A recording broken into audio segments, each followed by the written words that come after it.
Imagine this. You're walking through your day, minding your own business, and suddenly, without thinking, you react in a way you promised yourself you wouldn't. You snap at someone. You shut down emotionally. You pick up your phone instead of sitting with discomfort. You repeat the same relationship patterns. You sabotage your progress in the exact same way as last time. And afterward, you feel something heavy. That sinking feeling that says, "Why am I doing this again? What is wrong with me?" But here's the truth. There's nothing wrong with you.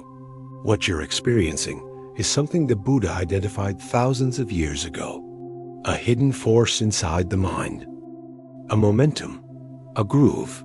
The Buddha called it samskara, the impressions left by past actions, thoughts, and emotions that shape what you do next, often without your permission. This episode is about that force, why it controls more of your life than you realize, and how you can finally take the wheel back. The Buddha's insight into the human loop, long before neuroscience discovered neural pathways, long before psychology talked about trauma patterns. The Buddha noticed something profound. The mind repeats what it knows, not what is good, not what is wise, just what is familiar. He said that every experience leaves a faint imprint inside us. Every reaction carves a tiny groove. And if that reaction happens again, the groove deepens. Do it enough times, and it becomes a pathway, a tendency, a habit, a default setting. This is samskara, the residue of past actions that pulls you back into the same patterns long after you've outgrown them. It's why you can intellectually know the right thing to do, but emotionally feel pulled toward the opposite. It's why you repeat the same arguments, attract the same partners, follow the same coping strategies, fall into the same fears. Your mind is not trying to hurt you. It's trying to follow the groove. Psychology confirms the Buddha. Modern science describes the same phenomenon in different language. Neuroscience calls it Hebbian learning. Neurons that fire together wire together. Trauma therapy calls them implicit memories. Your body remembers even when you don't. Cognitive psychology calls them schemas, the stories you unconsciously believe about the world. Behavioral psychology calls them conditioned responses, automatic reactions that bypass logic. You feel abandoned? Your brain replays the groove. Pull away before they can hurt you. You feel criticized? The groove fires. Defend, attack, withdraw. You feel uncertain? Your groove says, seek comfort, escape, distract. This is why you don't change by thinking your way out of patterns. The Buddha understood this intuitively. That's why he didn't teach you to think positive. He taught you to understand the forces shaping your thoughts in the first place. The Buddha explained samskara like this. An experience happens, neutral or emotional. You respond to it. Your response leaves a trace.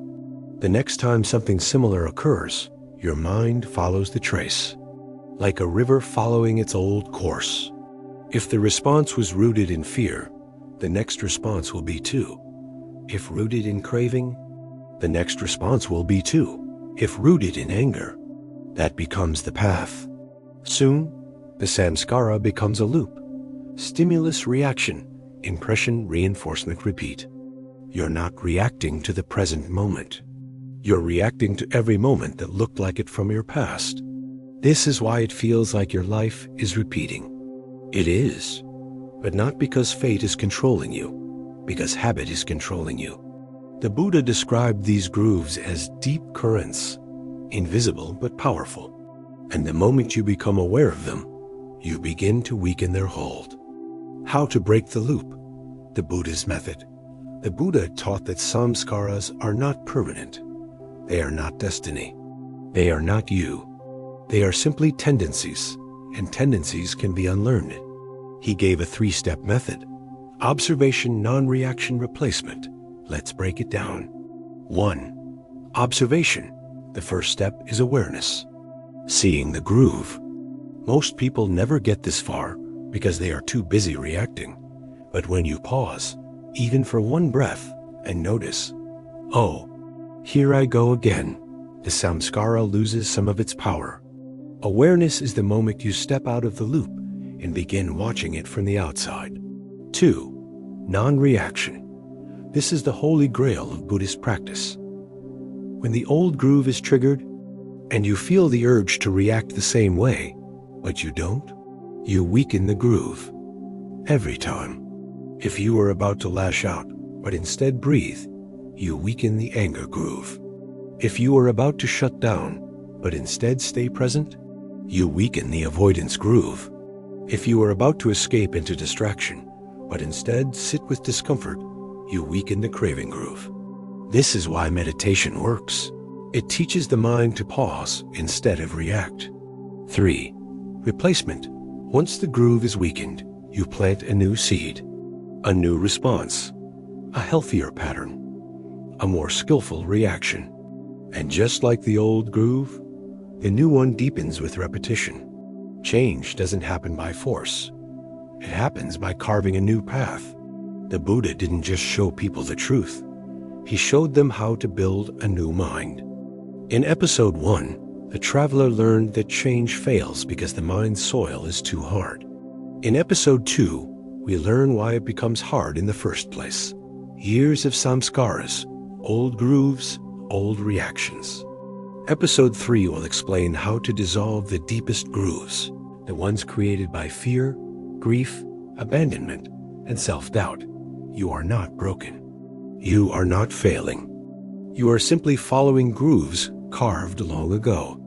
But grooves can be softened, loops can be weakened, patterns can be rewritten. This is not motivation. It is mechanics. The mechanics of the mind. The Buddha taught the most liberating truth. Your past may explain you, but it does not define you. You can carve a new groove. You can soften the old soil. You can build a new mind. If this episode helped you understand your patterns, subscribe for more. And watch episode 1 if you haven't. It connects directly to this teaching.